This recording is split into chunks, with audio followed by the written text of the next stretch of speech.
Stephanie Arkadie here. What's up, everybody? How you doing? How you doing? Good, I hope. Thank you for taking the time to watch this video.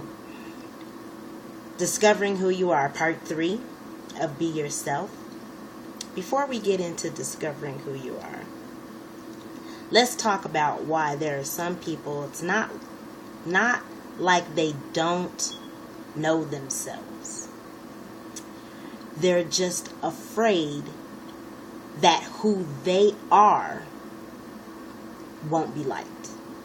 They're afraid of not being accepted for who they really are, showing their genuine, authentic self. Don't be scared of being who you are. Not everybody is going to like you, no matter what, no matter how, no matter what, path that you choose to take. If you wear the right clothes, say the right things, go to the right events, belong to the right clubs, drive the right car, live in the right neighborhood, and go to the best church, there's still going to be somebody that's going to find something wrong with you. So why do what everybody else wants you to do just to be liked when there's no guarantee that they're going to like you at all? Do you agree with that? Because I do. And I'm guilty. I'm guilty of trying to be something that I think somebody else wants. I think what I'm more guilty of is before, not now, because I'm practicing different principles, I'm practicing different ways of doing things. But before, I was guilty of saying what I thought the other person wanted to hear. How arrogant is that? How arrogant is that of you to think that you know what another person wants to hear in fear of what their response may be?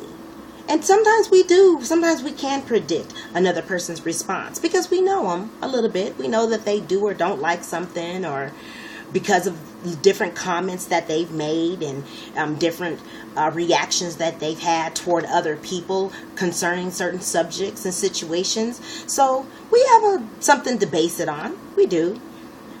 But it's still arrogant to believe that you know exactly how something is going to pan out. So I say that to say what? Don't be afraid. I'm not sure if you guys know it or not, but the name of my company is called Limitless Vision. And the reason that I bring that up is because there should be no limits on you. And the only limits that you really need to concern yourself with are the ones in your mind. Because even if you were born with some type of defect, and believe me, we're all born with some type of defect, but I mean like handicap. If you were born and can't walk, or you can't see or hear, or there's something that stopping you from living your life like a normal person, you can not only be normal in other people's minds, but you can surpass that and be above average. BTA. Okay? You could be above average based on the limits that you do not hold, or the limits that don't exist in your mind, because you can think your way through anything. Life is how you see it, and your vision is based on your thoughts. Okay? So do you see where I'm going with this? Do you agree where I'm going with this? There's no limits. There was never intended to be any limits put on us at all.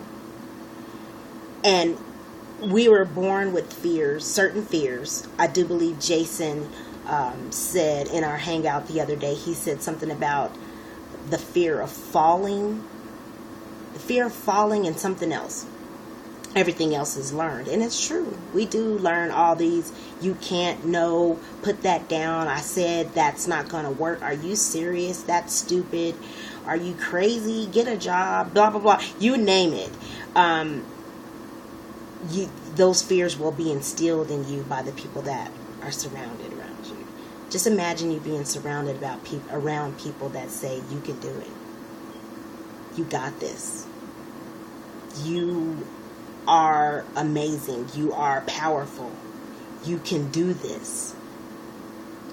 Imagine if you surrounded your people, I can't even talk, surrounded yourself around people like that. So what limits would you think you would have? And what seeds do you think that they would be planting?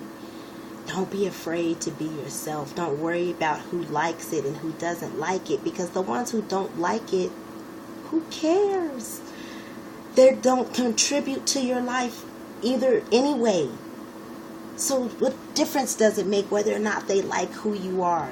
Now, I mean, it's not black and white, because we could be talking about mother, daughter, we could be talking about sister, brother, we could be talking about husband and wife, and then we get into some dangerous waters. But I'm not keeping it black and white. I'm giving a generalization of this subject about being yourself. This video is longer than I normally do, but I'm going to let it run, and I hope that you guys watch it all the way through. If you did make it to the end of this video, I want you to type down at the bottom, don't be afraid to be yourself, because the only person you should be worried about who doesn't like you is you. You know better. You do better. God bless, and I'll see you guys on the next video. Turn into part 4, because I'm doing an interview to my daughter, so you can see from a 14-year-old age point of view what being themselves means to them. All right, God bless. Bye-bye.